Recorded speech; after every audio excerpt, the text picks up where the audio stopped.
நம்ம சீமான் அவர்களுடைய வீடியோ ஏதோ ஒண்ணு சாட்டை துரைமுருகன் அவர்கள்கிட்ட இருக்கிறதா நான் சொல்லல, அவருடைய கட்சி தம்பிமார்களே பேசிக்கிறாங்க. அது மட்டும் இல்லாம பாத்தீங்கன்னா திருநெல்வேலி மாவட்டத்தில் உள்ள நாம் தமிழர் நிர்வாகிகள் சில பேரு கட்சியை விட்டு வெளியே வந்திருக்காங்கன்ற செய்தியெல்லாம் வருது. இன்னும் நம்ம நிறைய விஷயங்கள் பேச வேண்டியது இருக்கு. இந்த வீடியோலயும் நம்ம சீமான் அண்ணன், நாம் தமிழர் கட்சி, அவருடைய அன்பார்ந்த தம்பிகள் இவங்களெல்லாம் பத்தி தான் பார்க்க போறோம். வாங்க வீடியோக்குள்ள போயிடலாம். இங்க பாருங்க, நான் உங்களுக்கே நான் இந்த இடத்துல ஒரு விஷயம் சொல்றேன் பாருங்க. சீமானோட ஒரு வீடியோ அவன் கையில இருக்கு, துறைமுருகன் கையில இருக்கு, அது தெரியுமா?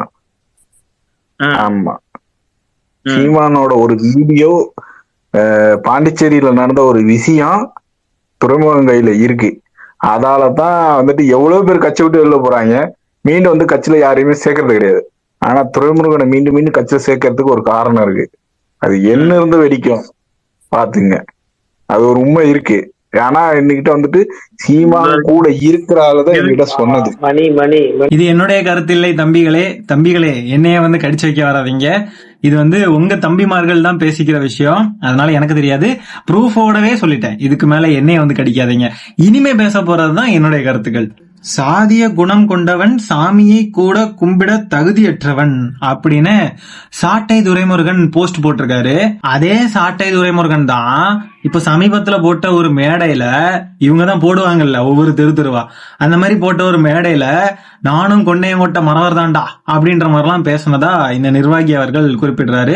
அதை சொல்லி கேட்டப்ப அவரு மட்டும் ஏன் இப்படி பேசுறாரு அப்படின்லாம் பேசுனதுக்கு கேட்டதுக்கு சீமான் அண்ணன் வந்துட்டு அவன் அப்படிதான்டா பேசுவான், உனக்கு இருக்க முடிஞ்சா ஏறி இல்லைன்னா கிளம்புடா அப்படின்ற மாதிரிலாம் பேசினதா அந்த நிர்வாகி தெரிவிக்கிறாரு. சாட்டை துரைமுருகன் நேத்து மேடையில நான் கொண்டை கொட்ட மறவர்றா அப்படின்னு அவனே பேசுதான். அப்ப அவர் அதை பேசுறதுல நீங்க அதை அனுமதிக்கீங்களானே? இப்ப இவன் என்ன செஞ்சுட்டா நீங்க இதை பண்ணிட்டீங்கன்னா அவன் அப்படிதான்டா பேசுவாங்க. அவர் இன்னொரு பதிவு பாருங்க, நல்லவனை சாதி பயன்படுத்தும், கெட்டவன் சாதியை பயன்படுத்தி கொள்வான் போட்டிருக்காரு. சாதியை எண்ணம் கொண்டவன் சாமியை கும்பிட தகுதியற்றவன் போட்டுட்டு இப்படி ஒரு போஸ்டா? இல்ல புரியல, ஜாதி இருக்கணும்னு சொல்றாரா இருக்க கூடாதுன்னு சொல்றாரா? இவங்க எல்லாம் வந்து முழுக்க முழுக்க ஜாதி வேணாம், ஆனா குடி வேணும். குடினா என்ன? ஜாதி தானே, வேற என்ன? நல்லவன் கட்சியோடைய நலனுக்காக திரள் நிதி வசூலிப்பான், கெட்டவன் சொகுசு கார்கள் வாங்குறதுக்காக திரள் நிதி வசூலிப்பான். ஜாதி வேணான்னு சொல்லுவானுங்க, ஆனா ஃபர்ஸ்ட் அவனுங்க தான் ஜாதி வரி பிடிச்சவனுங்களா இருப்பானுங்க. ஒரு கட்சியை விட்டு நிறைய நிர்வாகிகள், முக்கிய நிர்வாகிகள் எல்லாம் வெளியே போறாங்க அப்படின்னா அப்போ அந்த கட்சியில ஏதோ ஒரு பெரிய முரண் இருக்குன்னு தானே அர்த்தம். இப்ப திருநெல்வேலியிலுமே 5 பேர் வெளியேறினாங்க இல்லையா, அவங்க எல்லாம் பாத்தீங்கன்னா மாவட்ட இளைஞரணி தலைவர், நாங்குநேரி சட்டமன்ற தொகுதி செயலாளர், ராதாபுரம் ஒன்றிய தலைவர், அம்பை சட்டமன்ற தொகுதி செயலாளர், ராதாபுரம் தொகுதி துணை தலைவர், இத்தனை பேரும் வந்து முக்கியமான பொறுப்புல இருக்கிறவங்க, சாதாரண உறுப்பினர்கள் கிடையாது. அவ்வளவு பேரும் வெளியே போறாங்கன்னா அப்போ உள்ள அவங்களுக்கு நிறைய முரண்பாடுகள் இருக்குன்னு தான் அர்த்தம். அது அவங்களே அந்த பேட்டியில எல்லாம் சொல்லியிருக்காங்க. நீங்க அந்த பேட்டியை தயவு செஞ்சு போய் பாருங்க. இந்த கட்சி வந்துட்டு எப்படின்னு பாத்தீங்கன்னா ஒரு மென்டல் ஆஸ்பத்திரி மாதிரி. பழைய பேஷியன்ஸ் எல்லாம் டிஸ்சார்ஜ் ஆகி வெளியே வருவாங்க, புது பேஷியன்ஸ் எல்லாம் சின்ன சின்ன பசங்க எல்லாம் போய் அட்மிட் ஆவானுங்க. இப்ப இந்த நபர்லாம் பாத்தீங்கன்னா, இந்த பர்வீன் என்ற நபரு 8 வருஷமா நாம் தமிழர் கட்சியில பயணிச்சிருக்காராமா. ஐயோ பாவம், எவ்வளவு பணம் போட்டு எவ்வளவு இழந்து, பாவம். 200 பேர் உட்கார்ந்துருக்காங்க, 200 பேர் முன்னாலே என்னைய சொல்லுதாரு அவரு, உனக்கும் கட்சிக்கு என்னடா சம்பந்தம் இருக்கு, யாரா நீ வெளியே போடா நீ அப்படிங்க. அப்ப நான் சொல்லுதேன், என்ன அப்படிங்க, நீ சாதி ரீதியா கூட்டமிச்சிட்டு இருக்க அப்படின்னாரு. அதை பத்தி தான் பேசணும் உங்ககிட்ட அப்படின்னு சொல்லுதேன் நான் அவர்கிட்ட. அப்போ அவ்வளவு பேர் முன்னாடியுமே மறுபடியும் சொல்லுதாரு, நீ இருக்கன்னா இரா, இது ஏன் கட்சிரா, இருக்கன்னா இரா வெளியே போடா அப்படிங்க. அதெல்லாம் இதுக்கு மேல நமக்கும் தன்மானம் இருக்கலாம், அண்ணாச்சி நான் வெளியே போறேன் அண்ணாச்சி அப்படின்ட்டு வெளியே கிளம்பி வந்துட்டேன். பரவாயில்ல, அண்ணனுடைய தன்மானத்தை இப்போவாத அவர் உணர்ந்திருக்காரு அப்படின்றதுக்கு அவருக்கு பாராட்டுகளும் வாழ்த்துக்களும். இனிமே உங்கள் வாழ்க்கை சிறக்கும் அண்ணே. பேசலனாலுமே நாங்க அப்படிதான் சொல்றது மட்டும் கேளுங்கறாங்க. 10 வருஷத்துக்கு முன்னாடி சொல்லி இருந்தாங்கன்னா நாங்க இந்த கட்சியில இருந்திருக்கோம், வந்து மாட்டோம்ல நாங்க. இவ்வளவு நாளும் பாத்தீங்கன்னா கட்சி தலைமையில இருந்து யாராவதுலாம் இந்த மாதிரிலாம் வெளியே கும்பலா போயிட்டாங்க அப்படின்னா என்ன சொல்லுவாங்கன்னா, அவன் கட்சிக்காரனே கிடையாது, அவன் கட்சிக்காரன் சும்மா அவனே காட்டிக்கிறான் அப்படின்ற மாதிரி சொல்லுவாங்க. இப்போ என்ன சொல்லுவாங்க, இவங்க கட்சிக்காரங்க தானே, இன்னும் எத்தனை பேர் இது மாதிரி வெளியே போயிருக்காங்க. எங்கேயோ குரூப்பா ஒரு 10 பசங்க சேர்ந்து போட்டோஸ் எடுத்திருக்கானுங்க. அந்த போட்டோவை எடுத்து போட்டு தஞ்சை ஒரத்தநாடு தொகுதியில் ஒட்டுமொத்த கிராமத்தை சேர்ந்த முன்னாள் விஜய் ரசிகர்கள் நாம் தமிழரில் இணைந்தார்களாமா.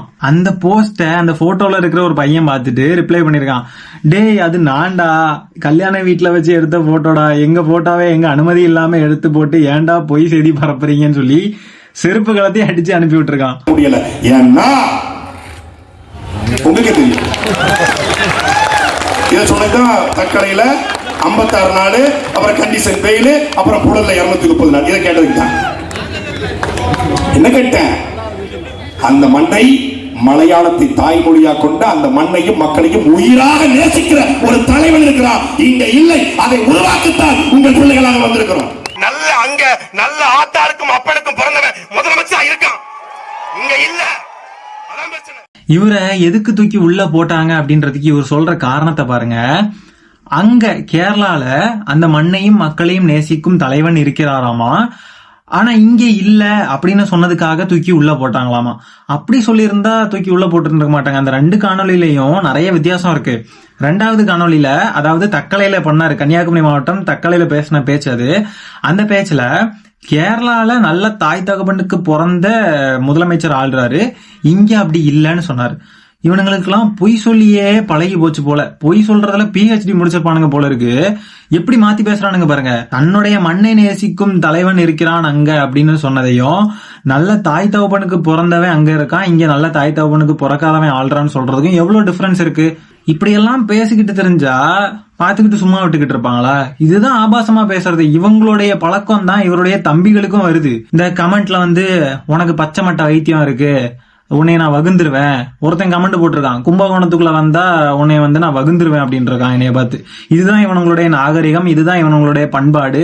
இவனுங்களுக்கு எல்லாம் விமர்சனம் வந்து இந்த லெவல்ல தான் வைக்க தெரியும். ஆக்கப்பூர்வமா கன்ஸ்ட்ரக்டிவான கிரிட்டிசிசம் வைக்கிறதுக்கு கொஞ்சம் கூட வக்கத்த தகுதியத்தவனுங்க தான் இவனுங்க. ஒரேடியா ஆபாசமா குடும்பத்தில் உள்ளவங்க, தாய் தகப்பன், கூட பிறந்தவங்க, நம்ம சொந்தக்காரங்க, நம்மளுடைய பாட்டன் பூட்டி எல்லாத்தையும் இழுத்து போட்டு ஆபாசமா சித்தரிக்கிறது. கருத்தியெல்லாம் பிரச்சனை இருக்குன்னா கருத்தியெல்லாம் மட்டும்தான் மோதணும். நான் வைக்கிற விமர்சனத்துல உங்களுக்கு ஏதாவது பிரச்சனை இருக்குன்னா விமர்சனத்தை மட்டும் பேசுங்க. அதை தாண்டிக்கிட்டு என்னுடைய குடும்பத்தை பேசுறது, என்னுடைய அப்பியரன்ஸை பேசுறது, என் அப்பியரன்ஸ்ல என்ன பிரச்சனை, உங்களுக்கு என்ன பிரச்சனை? அப்படியே என் அப்பியரன்ஸ்ல ஏதாவது பிரச்சனை இருக்கிற மாதிரி இருந்தாலும் பாடி ஷேமிங் பேசுறது, இந்த மாதிரிப்பட்ட ஆபாசமான குணங்களை எல்லாம் நீங்க வச்சுக்கிட்டு இருக்கீங்களே, நீங்க தான் தமிழ்நாட்டை காக்க போறீங்க, நீங்க தான் தமிழ்நாட்டுல ஒரு நல்ல அரசியல் சூழலை எடுக்க போறீங்களா?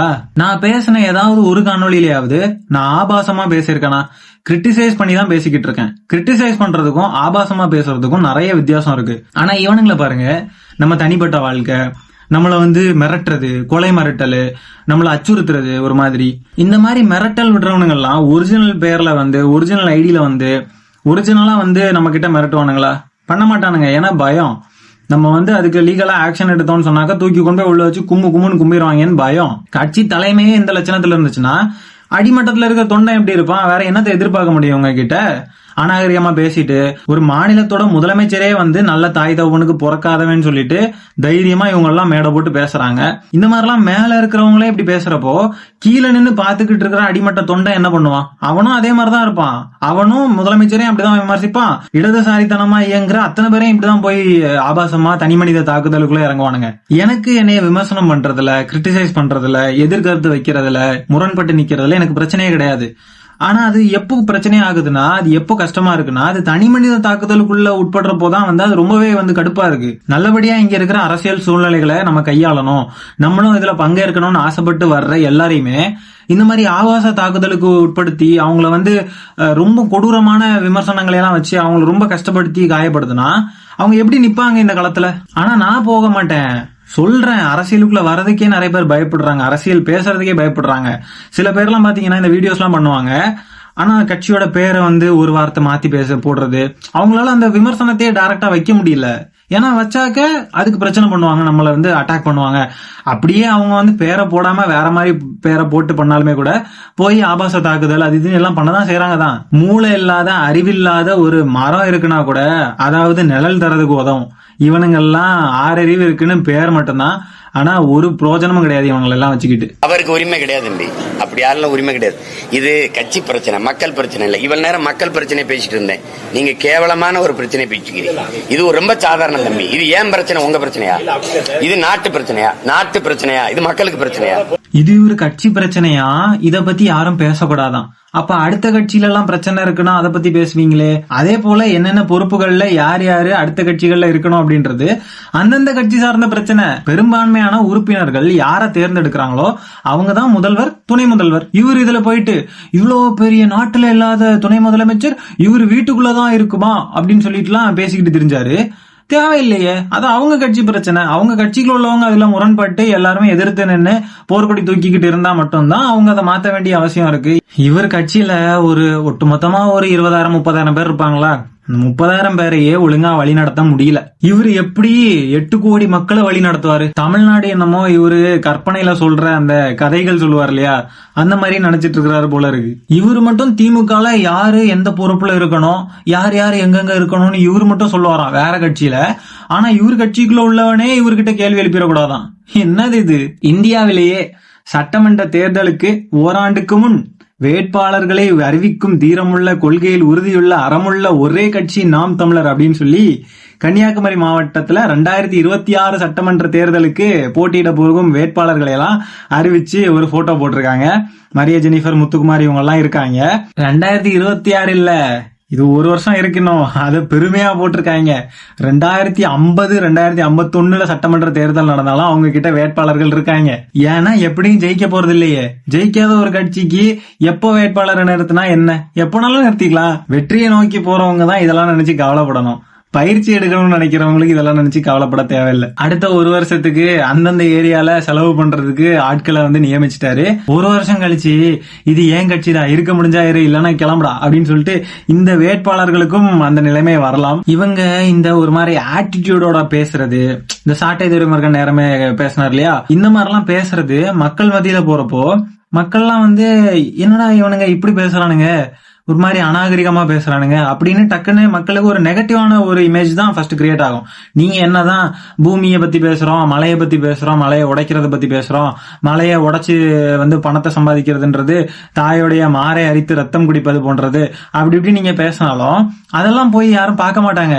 அதெல்லாம் யாருமே அது விரும்ப மாட்டாங்க. ஏன்னா நீங்க பேசுற பேச்சு, நீங்க நடந்துக்கிற விதம் இருக்கு இல்லையா, அதுதான் முதல்ல நோட் பண்ணப்படும். ஏன்னா நீங்க ஆட்சியில உட்கார்ந்தீங்கன்னா நீங்க எப்படி டீல் பண்ணுவீங்க ஒவ்வொரு விஷயத்தையும் அப்படின்றத யோசிச்சு பார்த்தாவே எல்லாருக்குமே ஒரு மாதிரி இது செட் ஆகாது அப்படின்ற மாதிரி தான் ஃபீல் ஆகும். கட்சியை வழிநடத்தி கொண்டு போறவங்களே இந்த மாதிரி பொறுக்கித்தனமா பேசுறது, இந்த மாதிரிலாம் பண்றது. அது போக இந்த மாதிரி அவங்களுடைய தம்பிகள்லாம் கமெண்ட்ல இந்த மாதிரி வீடியோஸ் போடுறவங்களை கடிச்சு வைக்கிறது, ஆபாசமா மிரட்டுறது, இந்த எஸ்பி வருண்குமாரை மிரட்டுனது, இந்த மாதிரிப்பட்ட விஷயங்கள் எல்லாம் மக்கள் நோட் பண்ணிக்கிட்டே இருப்பாங்க. நீங்க இப்படி எல்லாம் பண்ணுனீங்க அப்படின்னு சொன்னாக்க உங்களால ஒரு கன்ஸ்ட்ரக்டிவா எதையுமே எடுத்துக்க முடியல, ஒரு ப்ராப்பரா உள்வாங்கிக்கிட்டே இருக்க முடியல. யார் எதை சொன்னாலும் உடனே அவங்க மேல ஆபாசமான தாக்குதல் நடத்துறீங்க. இதெல்லாம் மக்கள் பாக்குறாங்க அப்படின்னா உங்களுக்கு வாக்கு செலுத்தணும்ன்ற எண்ணம் எப்பவுமே யாருக்குமே வராது. முதல்ல நீங்க உங்களோட ஆட்டிடியூட மாத்தி நீங்க உங்களுடைய தம்பிகளையும் ஒழுங்குபடுத்தி வச்சுக்கிட்டீங்க அப்படின்னாதான் மக்கள்லாம் அடுத்தது நீங்க என்ன பேச வரீங்க அப்படின்றதே கேட்பாங்க. அப்படியே மக்கள்லாம் நீங்க என்ன பேச வரீங்கன்னு கேட்டாலும் யாரும் உங்களுக்கு வாக்கு செலுத்த மாட்டாங்க. ஏன்னா நீங்க திராவிடத்தை எதிர்த்து கேனத்தனமா தமிழ் தேசியம் மட்டுமே அப்படின்ற ஒரு வழி எடுத்துட்டு போறீங்க. திராவிடத்துக்கான புரிதலே உங்க யாருக்கிட்டயுமே சரியா இல்ல அப்படின்றதுனால உங்களுக்கு மக்கள் எப்படியுமே வாக்கு செலுத்துறது ரொம்ப ரொம்ப கஷ்டம். இந்த வீடியோவை நான் இதோட எண்ட் பண்ணிக்கிறேன். இந்த வீடியோல நம்ம பேசியிருக்கிறத பத்தி உங்களுடைய கருத்துக்கள் என்னன்றதை கமெண்ட்ல பதிவு பண்ணுங்க. மீண்டும் அடுத்த வீடியோல சீக்கிரமா உங்களை சந்திக்கிறேன். அது வரைக்கும் டாடா, பை, டேக் கேர்.